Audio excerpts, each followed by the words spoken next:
Hello दोस्तों, आपका स्वागत है हमारे यूट्यूब चैनल में। अगर आप भी ब्राइडल लहंगे की कटिंग व स्टिचिंग सीखना चाहते हो तो हमारे आर स्टिचिंग चैनल पर आइए। मैं पिछले 20 सालों से स्टिचिंग सिखा रही हूँ। यूट्यूब पर आना तो मेरा एक छोटा सा सपना है, जो मैं अपने हुनर को आप लोगों के साथ शेयर करना चाहती हूँ। आज तक मैं हज़ारों लाखों लड़कियों को सिलाई सिखा चुकी हूँ, क्योंकि मैं पिछले 20 सालों से सिखा रही हूँ। मैं देखूं तेरी फोटो 100 बार कुड़े, मैं देखूं तेरी फोटो 100 बार कुड़े के उठदे तूफान सीने विच 100 बार कुड़े। हेलो दोस्तों, सबसे पहले हमने पॉकेट से निकाला लहंगे को, और पॉकेट में से लहंगा जो बहुत ही क्यूट लहंगा था, जो ब्राइडल लहंगा था, हमने सबसे पहले उसको निकाला।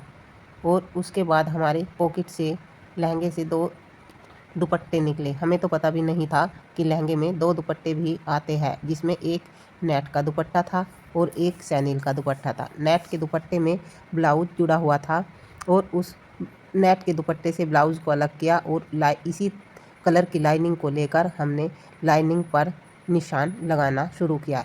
सबसे पहले हमने ब्लाउज़ की लंबाई 15 इंच, तीरा 6 इंच, मुड्ढे 6 इंच और चेस्ट हमारी 22 थी, इसलिए हमने 9 पर लिया। और कमर हमारी 28 थी, और 2 इंच एक्स्ट्रा लेकर 3 इंच प्लेट का निशान लगाकर मुड्ढों में लिया, और गले का निशान 6 इंच पर लिया, और मुड्ढों की गोलाई बना ली। और सीधा हमने लाइनिंग का अगले फ्रंट का कटिंग किया, और अगले फ्रंट की लाइनिंग को ही पीछे के फ्रंट पर रखकर पीछे के फ्रंट की लाइनिंग को भी हमने इसी तरीके से कटिंग किया।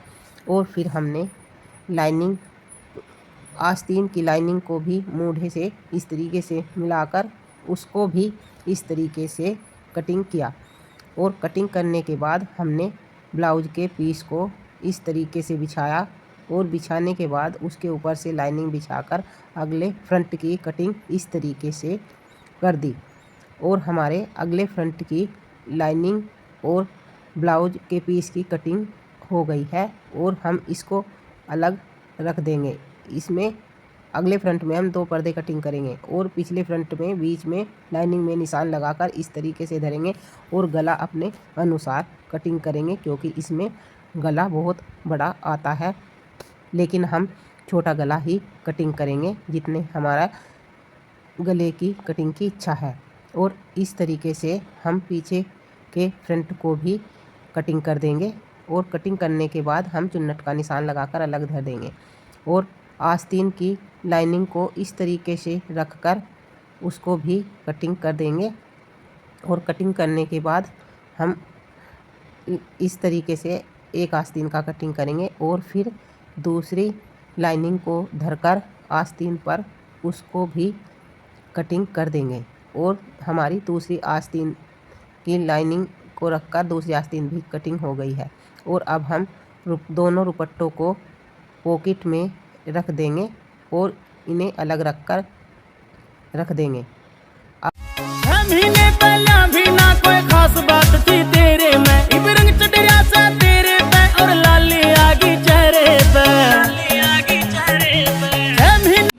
सबसे पहले हमने लहंगे को पॉकेट से निकाला, क्योंकि लहंगा एक तरफ से खुला हुआ होता है। ये ब्राइडल लहंगा था, ये स्टिच करना इतना भारी पड़ गया कि ये तो स्टिच हो ही नहीं रहा था, ये तो पकड़ने में भी बहुत भारी लग रहा था। इसलिए हम इस लहंगे को आधे को ही स्टिच कर पाए, और आधा लहंगा तो हम हाथ वाली सुई से, जो बड़ी वाली सुई आती है, क्योंकि नीचे का लहंगे का फ्रंट बहुत भारी होता है, और उसको हाथ वाली सुई से स्टिच करना पड़ गया।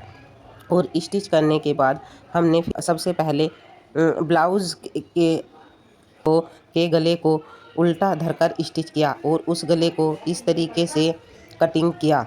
कटिंग करने के बाद हमने उस गले को इस तरीके से स्टिच किया, और नीचे वाले भाग को भी स्टिच किया। अब हम ब्लाउज के पीछे वाले गले को भी इस तरीके से स्टिच करेंगे। सबसे पहले उसके पर बीच बिल्कुल निशान लगाएंगे, ताकि हमारा गला इधर उधर ना भाग जाए, इसलिए हम निशान लगाकर ही स्टिच करेंगे। और उस गले को, वो गला इतना बड़ा, इच्छा अनुसार जितना भी हमें गला करना है इतना ही कटिंग करेंगे। और ये देखिए गला कितना बड़ा था, और हमने कहाँ से स्टिच करना शुरू किया। और अब हम इसको स्टिच करने के बाद गले को इस तरीके से उल्टा अस्तर धर के सिल लेंगे। और सिलने के बाद नीचे वाली सिलाई को भी इस तरीके से स्टिच करेंगे। अब हमने नीचे से भी स्टिच कर ली। अब हमारे आगे का और पीछे का पर्दा दोनों अस्तर से जॉइंट हो गया है।